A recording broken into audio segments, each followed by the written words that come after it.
hello. So yeah, I mentioned this in one of my other videos. Probably didn't watch because they're not interesting, but I'm reading Snowbound Blood, a Vast Era story, so I know a lot of people aren't going to know what this is, who know me. To summarise it, it's basically a side story to this webcomic called Vast Era. It's kind of confusing, but I like that. I like these kind of things. The Vast Era is based on Homestuck. You might not know what that is either. I didn't until Undertale came out, and then I was like, oh, Megaphania is used in something other than Undertale before? What? That's how I met Homestuck, and then eventually that led to me reading Vast Era. So I'm going to be reading this. This is really good. We're doing this as a what's the word? What's that word people always used as like? It's like a runner-up to the next in the series. Whatever, because so Volume 11's coming out soon. It's very important. I'm excited for it, and basically, yeah, this is like a runner-up to that. Yeah. Anyway, enough chit-chat.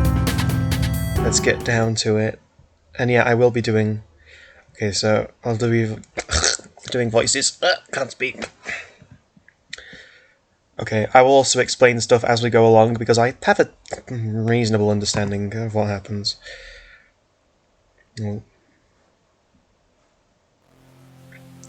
So, this is our protagonist, Cecily. Yeah, we will learn more about her very soon. Go ahead, take it. You proffered the dueling rapier, your second best, to the ruffian. You took down his two mates easily enough, and now he's the last one standing, unarmed and unafraid. And afraid. Already messing up already. This is part of the ritual for you. He's not dying alone. It's not a trick, you know that. I'm sure all your ilk has heard of me. There we go, you even know how to hold it. Sometimes I get asked why I do this. He stands, eyes narrowed, and you touch the tips of your blades.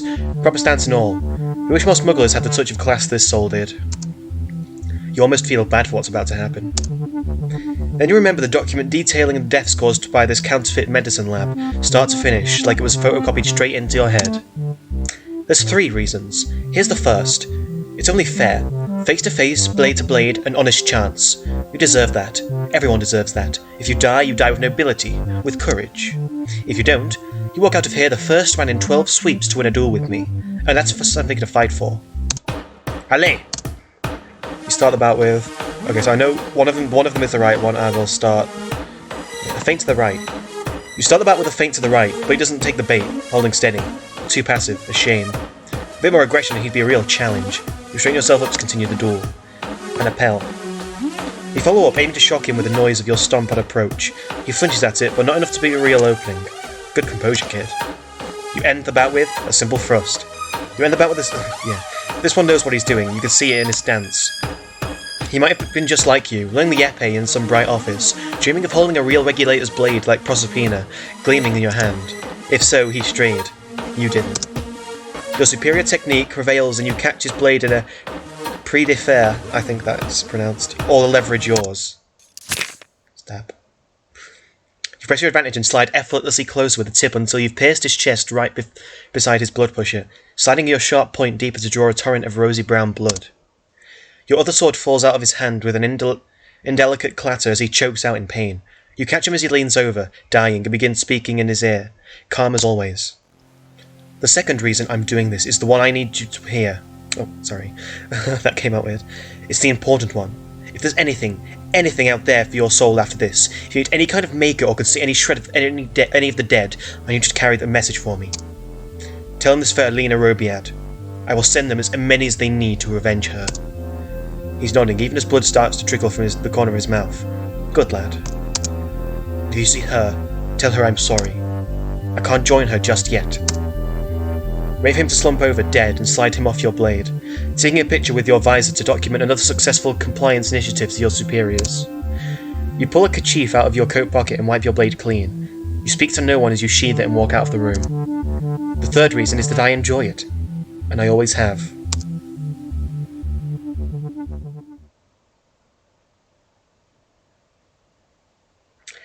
That is the prologue of Snowbound Blood. We're gonna carry on. I think we're gonna do Volume 1 and 2 today. Maybe not in one take, but yeah. So far, there are 10 volumes. There will be 11, 12... There'd be 12 and an epilogue, which I find really weird because there's only 2 characters left. And I originally thought that they would have their own volume because they're both very important, but from the trailer, apparently not. They won't have their own volume. I have a few ideas of what Volume 12 might be, but... Oh, wrong one. No. Yeah. Sorry. Volume 1 of Orders and Ordeals. I think that's it. Anyway. Your name is Cecily Eopara. You are the chief regulator for the Repeton Corporation, more recently known by its variety of slick rebrands. You've been pulled off your current caseload for a priority LF, which is a once-in-a-binary eclipse level of a problem, which is good.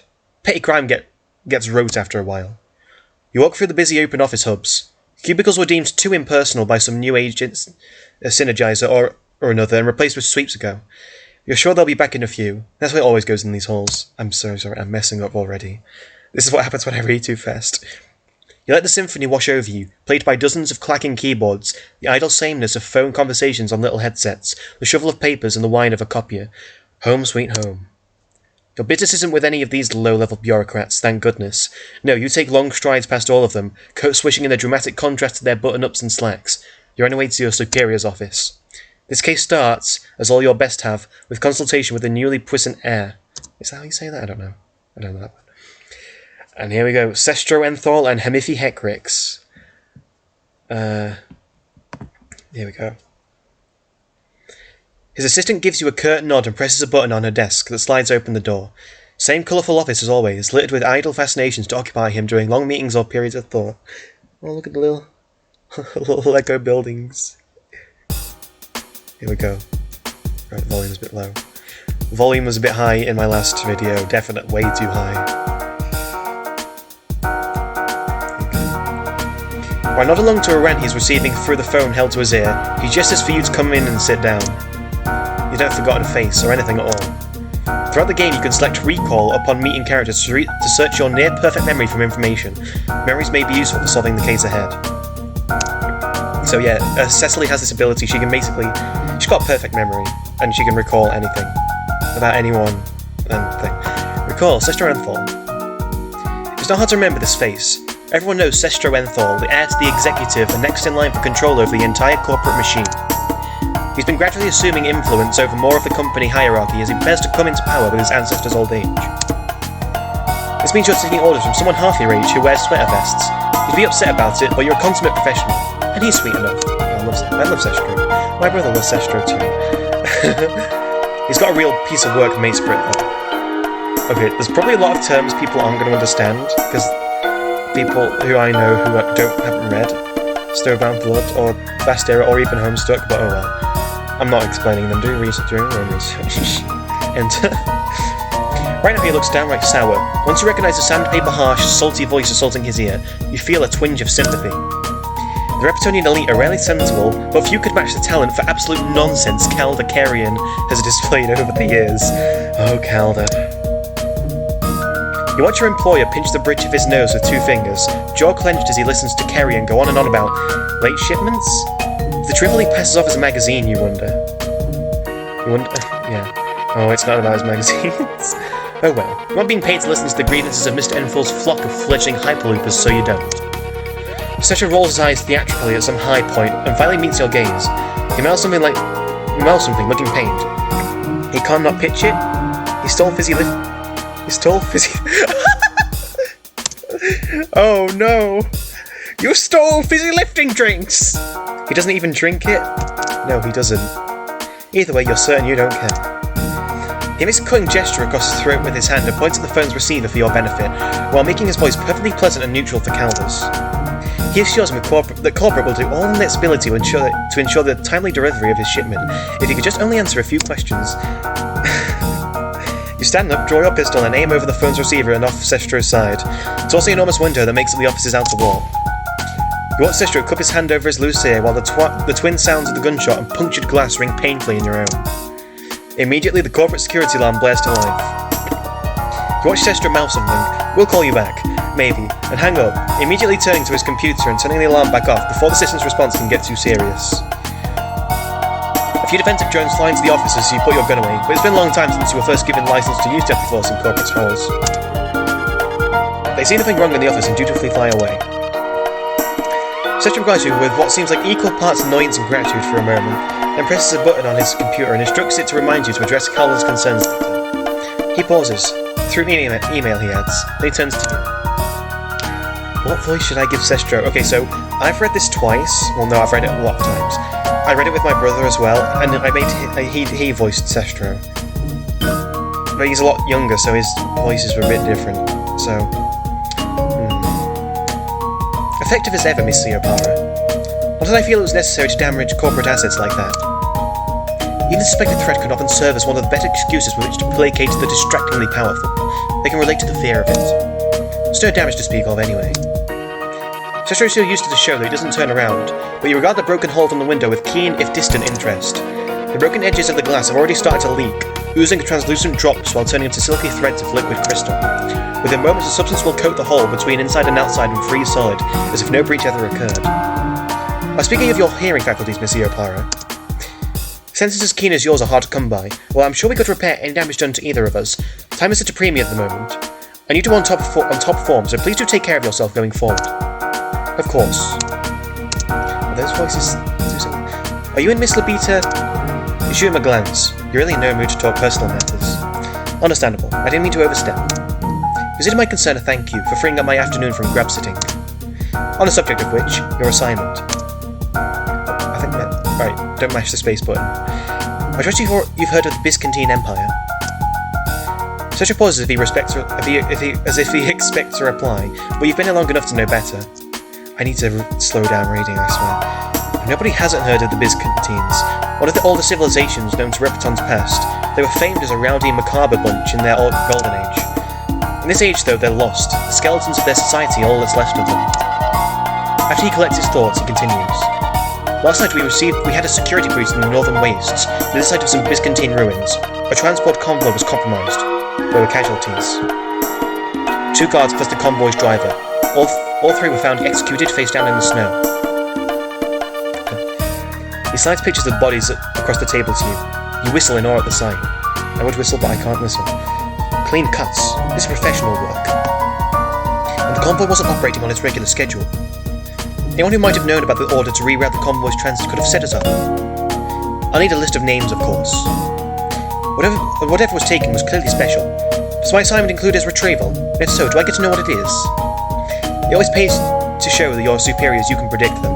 The more aware they are you know what you're doing, the better than they do, the less they bother to get in your way. Sestro, for his part, seems reassured by your surety. He looks at you uncertainly for a moment, as if he might say something. Then he sighs, gets up, turns away from you, and looks out towards the window. You resist the urge to roll your eyes. The kid makes a spectacle of this window whenever he genuinely cares about something, and you've tempted to gently inform him it's a shitty excuse for a poker face every time. Okay, me and my brother have an inside joke about this bit. I'm never going to explain it until I draw it. Oh my god, it was so fucking funny. Yeah. But you aren't paid to give advice, so instead you wait to listen. Eventually he speaks.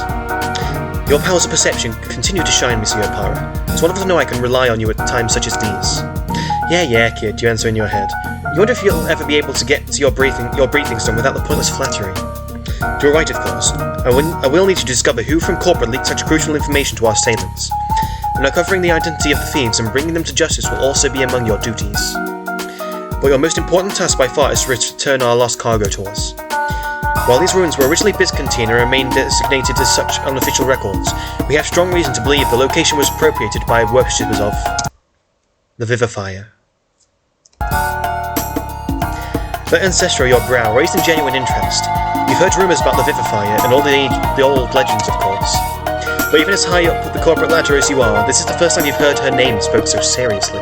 Oh, the name, a Freudian slip. The item that was taken from that was a filter of what we believe to be her own blood. I trust I don't have to explain further why its recovery is so crucial. Seshro is doing that thing where he sort of strokes the glass, or contemplates of angst, but even though you feel he does this every time you see him, it doesn't feel tired and empty this once. Is that what that said? You think of what the stories say about the Vivifier's blood, that it can heal wounds, or create untethered everlasting life, maybe even save Repton if Trollkind understood its mysteries well enough. You can guess well enough that that's what Seshro is thinking at least. Some things never change. I think the situation speaks for itself. Good. Expect a message with your names and any other points of data we feel you may find useful shortly. I expect you to start working on this immediately, you understand? Of course, Miss Enthal. Excellent. Your services appreciated as ever, Miss Cecily. Flattened twofold. Your employer's voice catches on his breath. The hitch would have been imperceptible to most, but if you were most people, you wouldn't be where you are. You already know what he's going to say, and you're already tired of it. But so much of being a professional is holding your tongue while other people are not. I wish to impress on you that this assignment, this one more than any I've asked of you yet, is truly... You look just past Seshro to the half-melted healing mess of glass by his hand. You wonder how much he really believes he can fix this broken world, whether it's with a small vial of one more substance or really anything else. I suppose the earnestness of the desire is noble at least. Not all things that shatter heal as easily as glass does. If someone were to ask you for your opinion, I suppose you'd say that you believe this world is shattered from the start, that the poison choking it goes down to its deepest centre. Sometimes things are just broken, and they stay broken.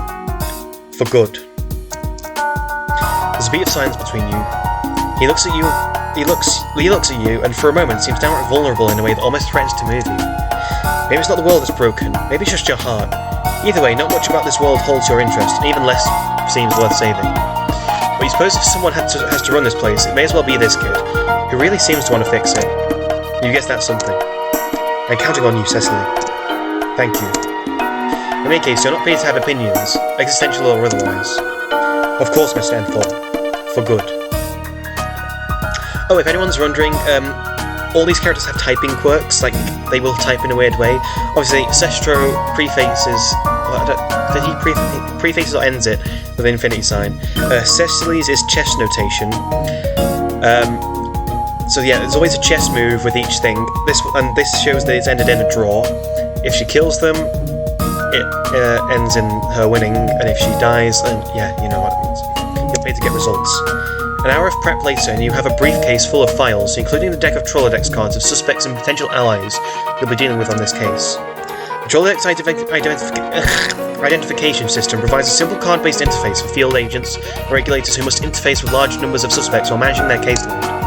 As the name suggests, it was originally a physical filing system. The entire warehouse is used to be dedicated just to maintaining the records, but dwindling population size and the marvels of digitization now mean that the whole thing is accessible at any time and any location. Despite the convenience, you still find yourself resorting to the real cards once in a while, when you need to focus on a particularly troubling case. Something about holding a person's life in your hand strengthens your resolve. It's a little strange, but you take your own card wherever you go.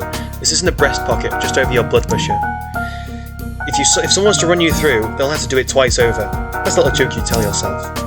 Nobody's managed it so far, and after 12 sweeps, the card has come to be a sort of good luck charm. You keep the card close to your chest, but for different reasons. I promise long overdue. I don't think we know if, someone actually beat Cecily in a duel yet. Or whoever did. You step through the streets you've memorised like a hymnal since you were first accommodated in Stronghold 21 over 10 sweeps ago. It's a brisk winter day. Scarf-adorned trolls don't meet your eyes as you brace against the wind and look at the trees, still green. They're fake, of course, like everything else inside these walls. In truth, you've never felt at ease here. The slick branding and nightlife, the convenience drones and social media stars, booze and sugar for every well-off lotus eater while blood spills across the dying world outside. You step over a crushed soda cup that the automated street sweeper missed and swing your leg over the motorbike. You adjust your helmet and then kick it into gear, letting the purr of the engine carry you out of town. You arrive at the site in the northern wastes a few hours later. It's mid-afternoon, and though the weather was clear and bright all morning, it's still bitterly cold. When you hit the tundra, you enter into a fierce snowstorm. The last half hour of the journey was spent battling against poor visibility and harsh wind. The blizzard settles down into a light snowfall by the time you reach the convoy, though. 3 guards meet you there, 2 olive bloods and a bronze. They all look extremely bored and cold, and you can't blame them. Hopefully you can wrap up here soon, and then they can go home and do the same. Wrap up, you mean. You remove your helmet and shake your hair loose, brushing a few snowflakes off your arms and shoulders. As the bronze-blood guard jogs over to where you're parked, you take a moment to survey the scene. Here we go.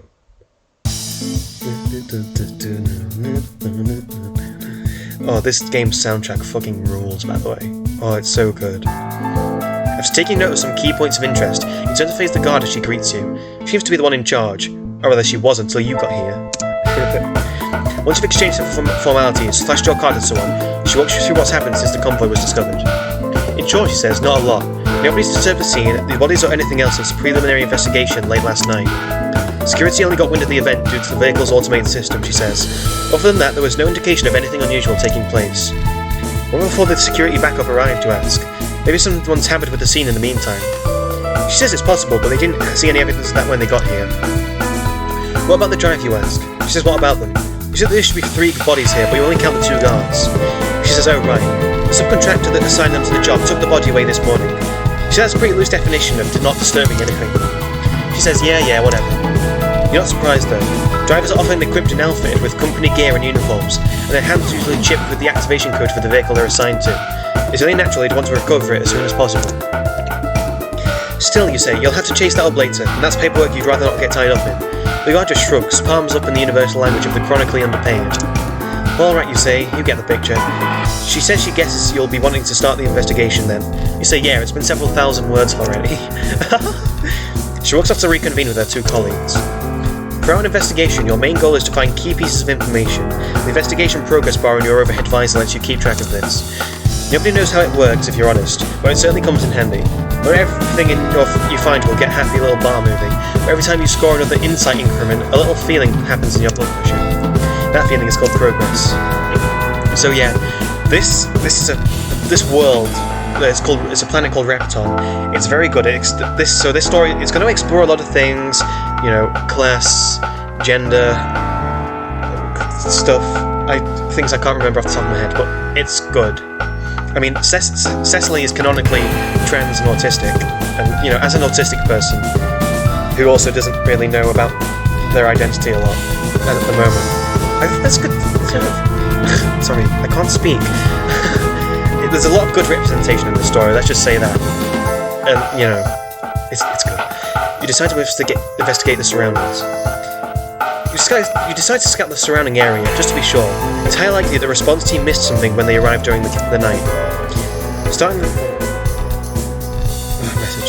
the ground between the transport and the bodies, you begin a sweep for footprints. You establish pretty quickly that the only tracks in the vicinity belong to you, and by comparison with the guard's prints from earlier, your 3 companions.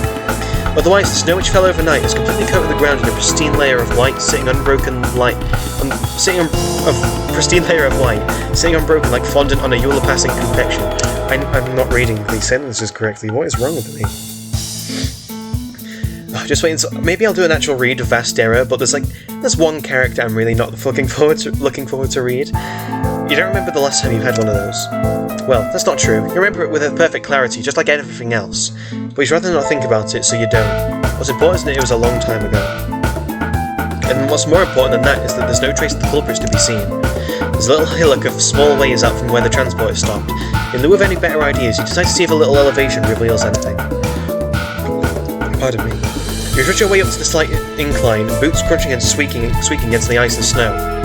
From the higher vantage point, you can see the whole scene in one picture. The transport, the bodies, the security team, your bike. And beyond the field of white patched with streaks of grey and brown, and sickly green extends as far as you can see in all directions. There's no sign of anything from up here either. Shit. You lay back down, the harsh wind whips up from you for a moment, and you grip your long coat around your neck against the chill that it brings. Or at least the cold isn't toxic.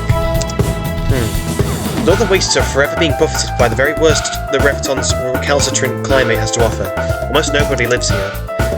The region seems to exist as somewhat to be travelled across, rather than a real place in and of itself.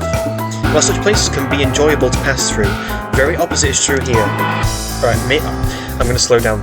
I just speak so quickly without realising. The waves strike you as more of a cruel joke than anything else. A deadly expanse separating 2 of the planet's most populous regions, its traversal is a perpetual nightmare, logistically and otherwise. Trust me, I've read it. There are some creatures here you don't know what I mean. You arrive back at the crime scene with no better idea of the situation than when you left. An absence of information can itself be an important detail, but there are insight increments to be had this time. Really try something else. I misfigured cockpit. So let's check the inside of the driving compartment. The driver and the 2 guards are all stationed in the same chamber at the very front of the vehicle. A set of what the fuck is that word? Concertinaed steps lead up to the entry. Is that spelled right? I don't know. These got deployed automatically when the doors were opened, and stayed that way since the crew never returned. A fair bit of snow blew up inside overnight, so the floor and seats are flecked with white slush. Besides the mesh jointly formed by the inclement weather and the usual layer of truck detritus, though, there doesn't appear to be any sign of disarray in the compartment. If there was a struggle at any point, it didn't happen here. That means the driver and the 2 guards probably got out of their own accord. I think I have a pretty good hunch why.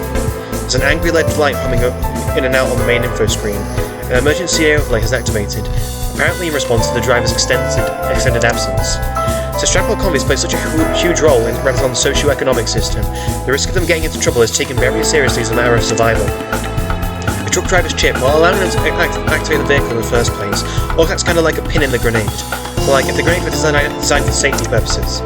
This is an unspeakably shitty analogy, but you're going with it anyway, trust me. Oh, that is a... You could come up with something better, trust me. Point being, if the driver is out of the compartment for more than a short period between stops, the onboard computer automatically registers an emergency and backup is called for. In a totally non-explosive manner. Okay, that bit's funny. It occurs to you that a system which allowed the driver to get out and stretch their legs every once in a while might have resulted in a better job satisfaction. Or rather, it would... Bless me. I didn't even sneeze. Or rather, it would occur to you if the notion of job satisfaction existed on your planet. Class. Shitty jobs, am I right? You navigate the dashboard and tap a menu icon on the screen, and the warning light fades out one final time. Taking one last glance around, you see an open book with its pages turned down on the far passenger seat. Like it must belong to one of your guys out on the front. Cocking your head to one side and you can read the title. It's called Vord My Bong Water, Look at Me Now, The Turning Kai Story. Oh wow. Someone was a big fan of a certain internet daredevil apparently. Doesn't look like the uncanny ability to survive pretty much anything rubbed off on their beloved reader though.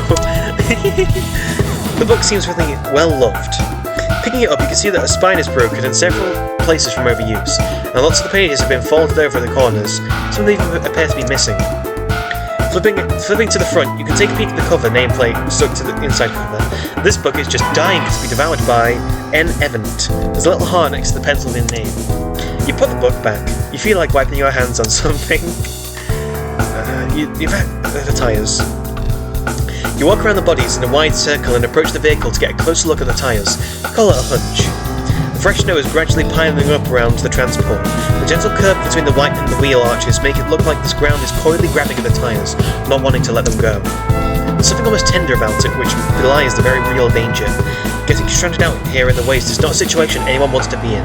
Another hour or so and someone's going to have to get digging. Your feet plunge a ways down through the frozen mess as you're getting close, and begin to scrabble away with your hands, carving the wheels out in order to get a better view. The first few you look... I'm so sorry. The first few you look at don't reveal much. The wheels are in a dual configuration, laid out in pairs along the length of the transport, so you take them 2 by 2. The voice of an older acquaintance pops up in your subconscious while you do this, mumbling inane facts about the vehicle's model, the wheel configuration, the tyre manufacturing. All Mother knows while she tells you stuff. Isn't that right, my good bitch? You don't have a knack for recalling useful information when it's needed, though.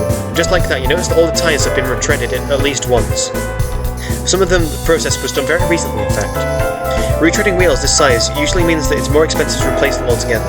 Going by the age of the vehicle, though, it seems more like a desperate attempt to keep it as going as long as possible. I've actually done this before. In work experience, I was, I don't know if it's the same thing, I was balancing the tyres out, if that's what it's called. And I actually did it. I did some customers, it was pretty good. This one probably on its last legs. Last wheels. Use the last pair of tyres and repeat your routine of digging them out with your hands and then skimming out around the insides of the guards and wheel arches with your fingers. This time though you find something. Your fingers meet a small oblong object, probably no larger than a pack of cards, stuck out of the underside of the arches. This is most definitely not supposed to be here. Planting your feet either side of the wheel and bracing, you'll reach your other hand under the metal rim and pull down hard. It doesn't budge for a moment, but then... pop! With that, the object comes loose very suddenly, and you stumble backwards a little ways. Your grip on it doesn't hold, and it falls out of your grasp and down into the snow, bouncing off the rubber. Righting yourself and dusting a little off the snow off your coat, you bend forward to take a look at this thing where it fell. It appears to be remains of a small box. The casing is burned and charred, half melted and barely holding together. Some wiring is poking at odd angles, and you can make something out akin to an aerial at one end. It's almost destroyed beyond recognition, but you don't need to be an expert to know what this thing is. What it represents. Sabotage. Pardon me. When I talk a lot, I just start like burping a lot, and my voice it hurts. You move around to the very rear of the transport, looking for the entry port into the cargo hold. One of the two faceless olive book guards sees what you're doing and comes over to point out the access terminal for you. She offers you a key card, saying she's not authorized to open the door herself. You take it and thank her. You keep quiet about the personal access card in your jacket pocket. The one which, as a regulator, you have the right to carry. You don't need her help, but it's good to let the kids know that they're part of something important. I find it hard to think of these people as anything but wigglers sometimes. Don't be rude, Cecily. Besides, part of your job as a higher-up is not let people feel redundant, at least right up until the moment they are. Then it's a different story. You wave the borrowed card over the receiver and a loud, harsh buzzing noise signifies that the lock is disengaging, together with an almighty clunk as the bolts retract. You hand the card back to the guard and climb into the transport. The inside of the hold is lit up with a pale green light, which blinks into life when you open the cargo door. One of the bulbs at the far end struggles to come on, sputtering like a sick spark plug. The cargo itself is packed in boxes of varying shapes and sizes, all of which are arranged in a very intricate pattern on a series of shelves. They range from small cubes all the way up to crates taller than you. The arrangement of the cargo is determined via an algorithm which picks up the optimal way to store the eclectic mix of items to be delivered on any given trip. It's a clever system, but sometimes it leads to something very small being packed inside a box that is 4 times larger than it needs to be. That's one of the disadvantages. The other main drawback is that, unless you know the arrangement beforehand, it's very hard to know where any particular item will be. Fortunately, the thieves took care of that for you. That's also the unfortunate part, of course.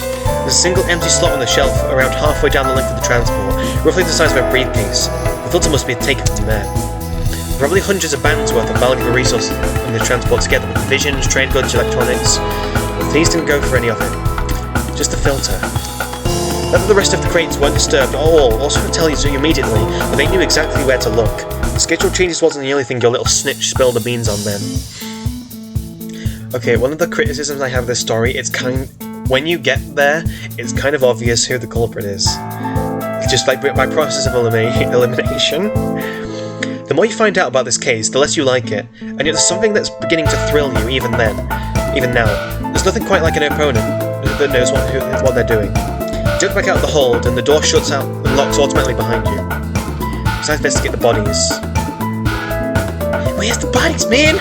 Where's the blood, man?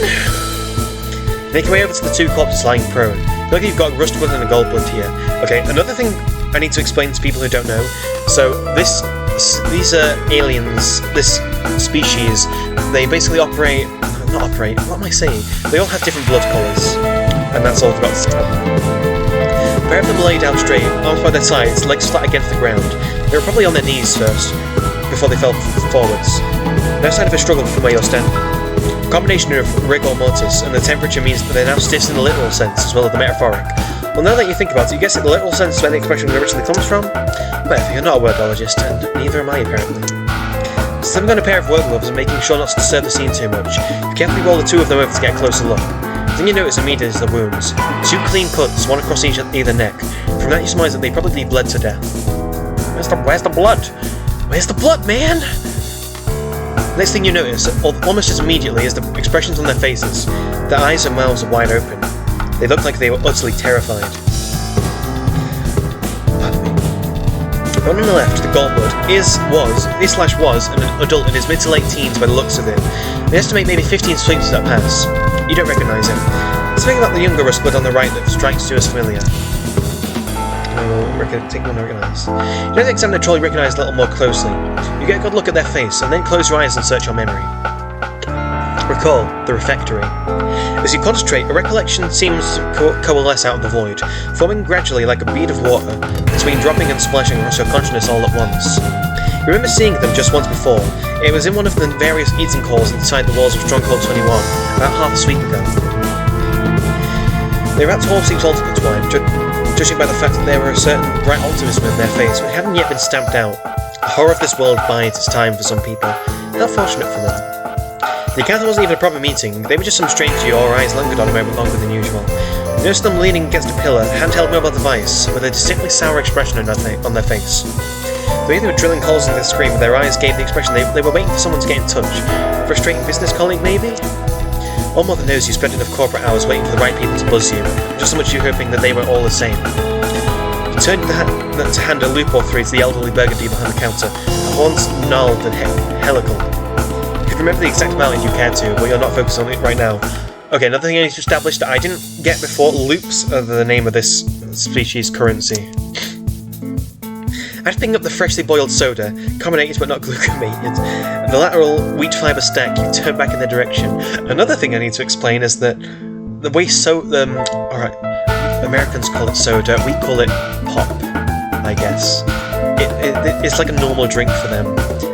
We'll learn more about that later on, it's hard to explain right now. While your back was turned, their face seemed to morph into a gleeful yet still gentle and reserved expression of pure delight. They were now standing upright, excited and tapping at their device in their hands. Your eyes had softened at the corner, and a faint blush danced across their cheeks. Oh, you thought. Of course. I understand that. Immediate kin, am I right? You open your eyes, almost regretting the exercise. Your ability to forget can be a cruel thing sometimes, mostly for time in fact. You search a young rustbug body, but don't find anything of note. Just some personal effects, a packet of chill drops, and one photograph. Their phone. Without thinking, you go to wake it, and you feel a sharp rush of relief as it doesn't light up. Battery must have died overnight. Put it back in their pocket. Last thing you check is the ID tag tied to their ankle with a sense of dread.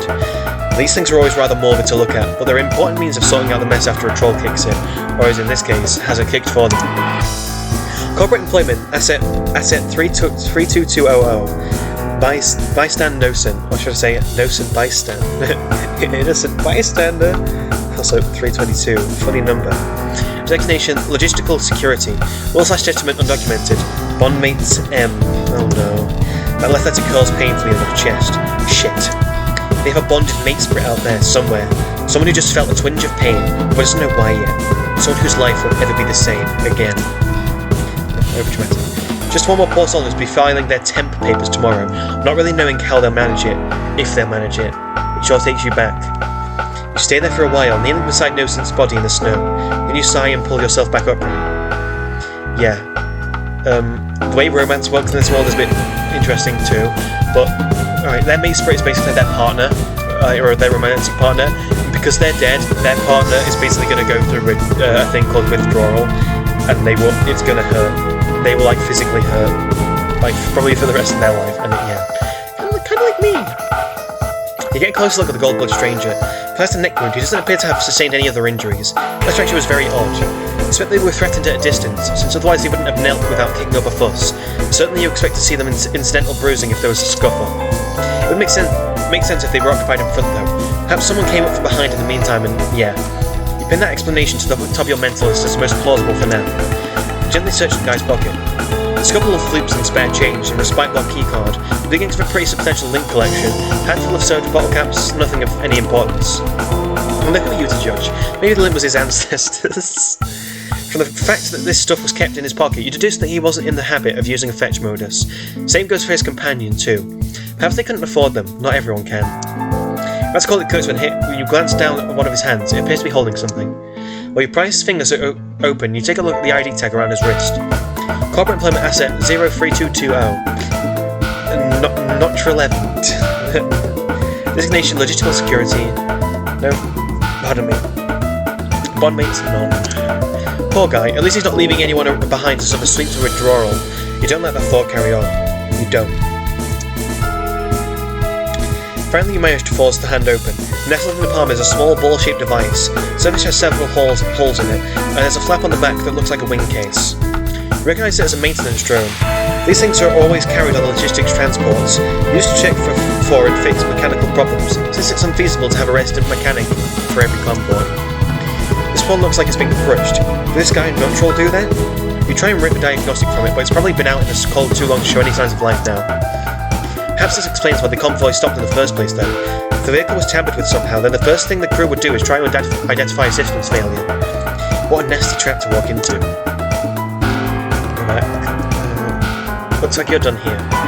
By now the light is starting to dim. You've checked everything that you've wanted to, and it's about time you began to head back to the stronghold. The support isn't going to submit itself, you think bitterly.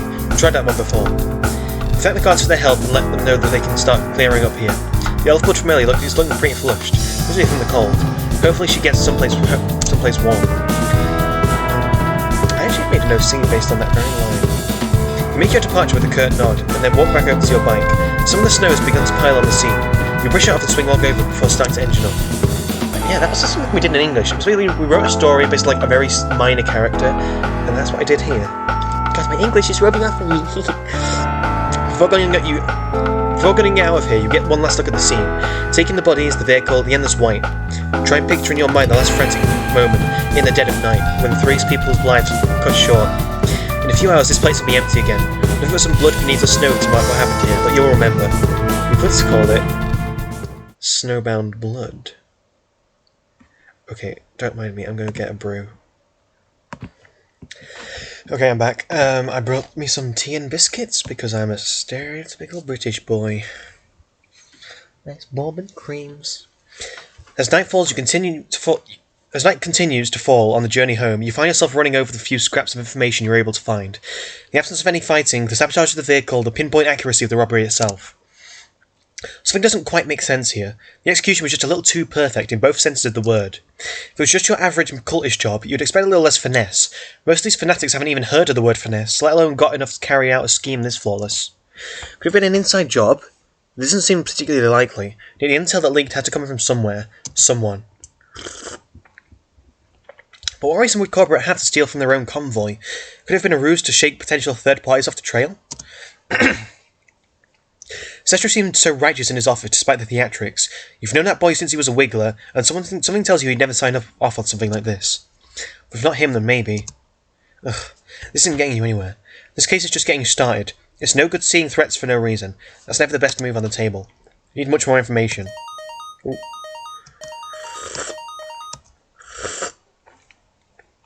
Suddenly an alert... That's something in my throat. Suddenly an alert rings out from your visor, jolting you out of your train of thought. Someone is trying to contact you. This strikes you as unusual for 2 different reasons. Firstly, the call information is withheld. Whoever it is has something to hide, was offering themselves up as a suspect from the outset. Suspicious calls on the way back from crime scenes don't tend to be inquiries after your health. Second reason, you haven't had a personal call in ages. Here we go, you pick up. I'm so glad you were assigned to this case. When your name flashed up on my interface, I knew this was all worth it. I've been following your work, you know. Too many trolls on this planet don't appreciate the really skilled, obsessed with idle celebrity, sucking down whatever swill your paymasters feed them. But I respect you. You deliver your idea of good face to face. You should be famous, Cecily. Everyone should know the trail of bodies you have left behind. How did you get this contact? That's a tedious question. You can do better. Is my voice for him good? I don't know. Okay.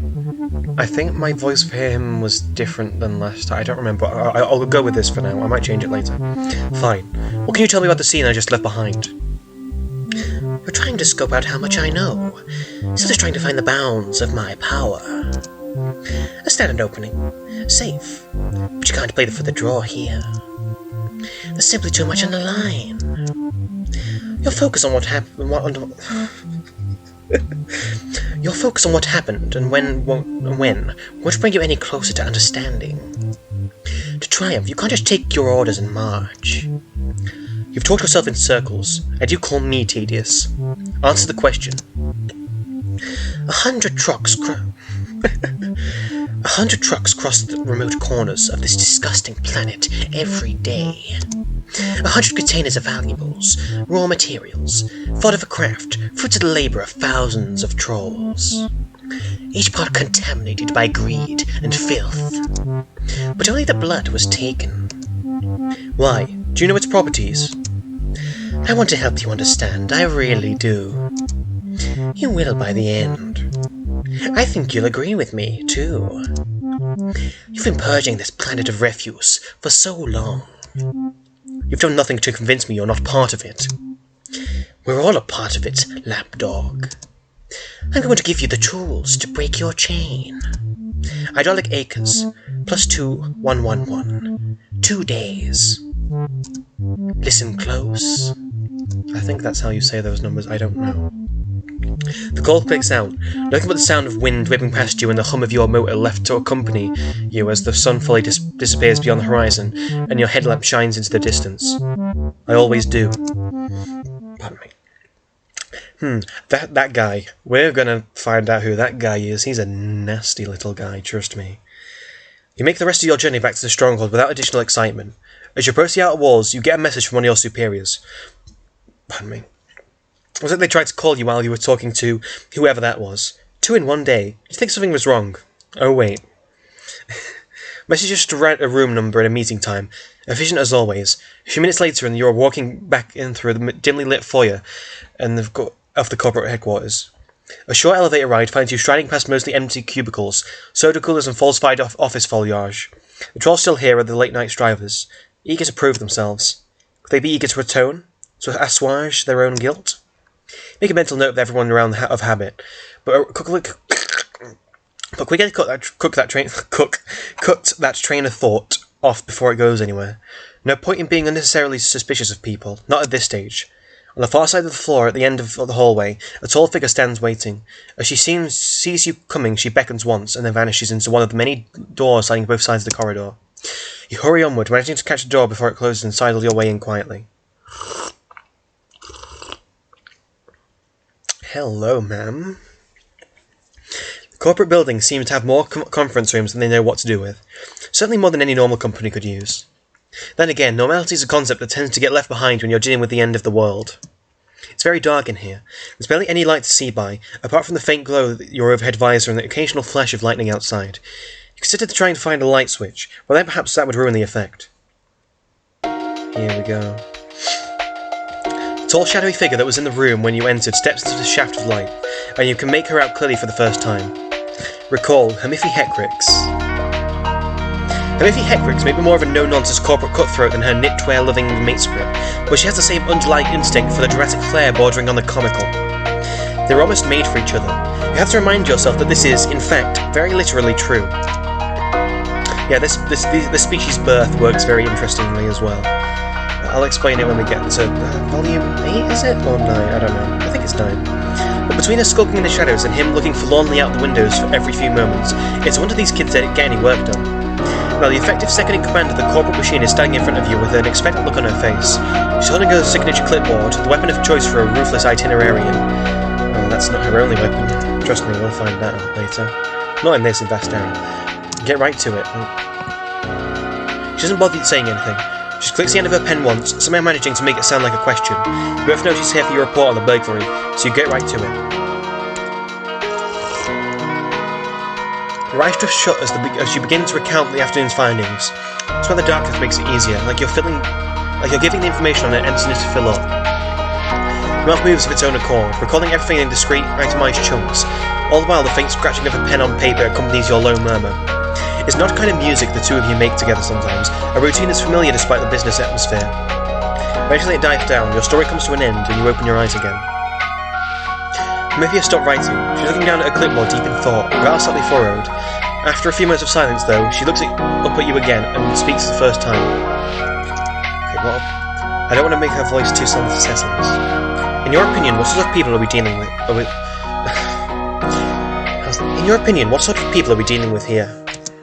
Her voice is proper, professional, poised. I'm not sure. There are several reasonable possibilities with varying degrees of mutual exclusivity. The uncertainty is that whoever they are, they have some kind of connection with corporate. The amount of information that they must have had access to speaks to that. I can't say if it's anything as serious as mound mammal within the organisation, or just a matter of bad bookkeeping. Her eyes narrow at that suggestion. But either way, there's clearly some avenue through which these people are able to exploit internal information for their own ends. The house was far too clean, too perfect. It was almost impressive. Maybe it's frowning openly now, and cuts your hypothesizing short with an upraised hand. This robbery was far from a watertight operation, Miss Iopara, and you of all people should understand why. There was one key detail which demonstrated it. The bodies at the scene. The murder of our employees. That was mess. That was uncalled for. An unforgivable waste of troll resources. The theft itself was so perfect that the deaths were clearly unnecessary. Anyone with that complete of a picture of the situation should have managed to avoid bloodshed altogether. It made it sound as though you almost respected these people, but this isn't the game you're playing. No comment. These criminals aren't an opponent to be challenged. They're a scourge to be cleansed. They're blood on the snow, just like the mess they left behind. There's 3 more empty jobs I have to fill somehow.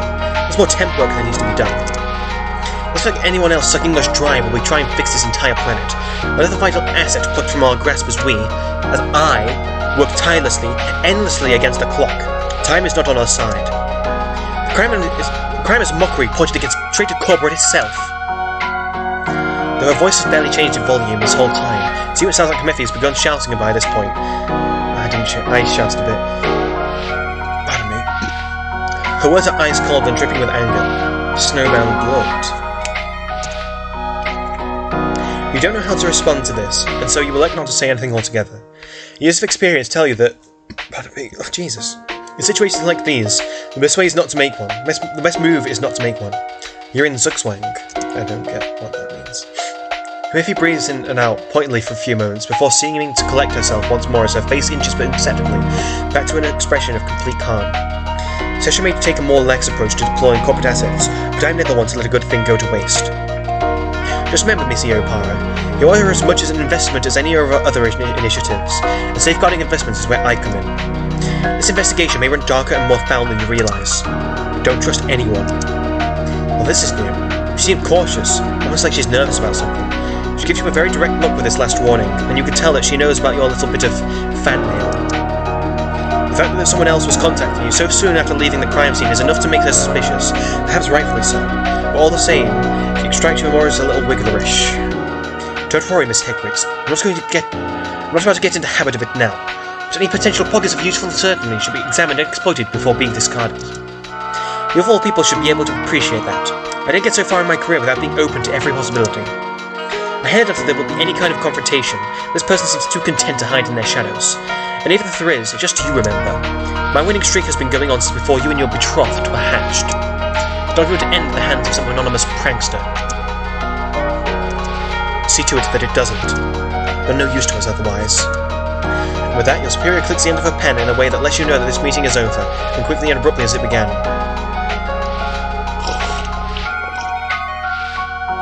Oh, sorry I'm slurping, it's too hot for this room properly. She glides over to the door and leaves without sparing you a second glance. You don't hang around either, but by the time you're back out in the corridor, she's already vanished. You're almost done. Your head is full. Something isn't adding up here, and the call you got is the biggest variable. You need some space and time. You walk past the rows of cubicles, aware of anxious eyes on you. Sestra is often nervous, fretting, obsessing about one threat or another.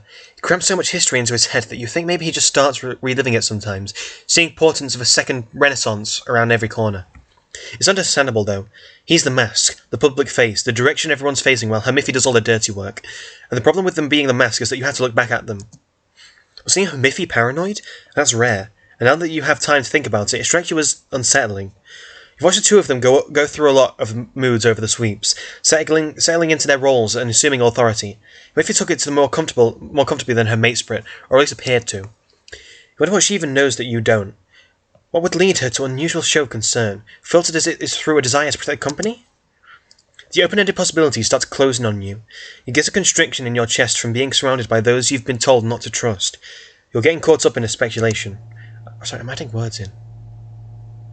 Before you know it, you're back in the elevator, soft music blurring to a mindless din in your ears. You breathe a sigh of relief as the doors shut without anyone else coming in. You don't have idle conversations in you right now. Don't worry, Cecily, I never do. A very long time ago, you learned a number of exercises to deal with overwhelming feelings of a good friend. Call it an old therapy takeaway. As the elevator takes you up, you make a repetitive little motion with your hands, a ritual of calm. 4 fingers on your left hand tap your right palm twice. Then you switch, fingers on your right hand tapping the left palm. Tap, tap. It helps you center yourself and focus as you exit the elevator on the top floor and take a single flight of stairs to the roof. I would do that as well, but it doesn't really help me. The cool air is a deliverance. You walk to the edge of the building and look out on Stronghold 21. Pastel neon lights suffuse the streets. The bass of faraway music of the Stronghold's nightlife thumps distantly. Colourful advertisements flicker on LED screens. This week's Skyrim release, a new brand of sugary fizz, the 101st season of Who Wants to Be a Hyperlooper. That show hasn't been the same since a young man lost on it and destroyed the original set before spiraling into full-blown cult leadership. But that's a story for another time. I lost on Jeopardy. It's easy to look inside these walls and see what the revelers on the streets see. A society without scarcity, of productivity and prosperity, but every bright light casts a shadow. You think of bodies, face down in the snow, bondmates getting an impersonal phone call that will break them, a deep breathing voice taunting you over a voice link. You think of 1,000 reasons someone would turn against this world. You think of more why someone outside of it would steal, kill, break, just to tear it down. The brace gives you a chill. Lines of probability start to firm up in your hand. What's that? Wait, in your mind. Oh, sorry. This world is balanced on a precipice, and somewhere out there, a conspiracy has emerged to steal a piece of its history, one that may push it over the edge. It's up to you. Time to make a plan. And that's the end of Volume 1.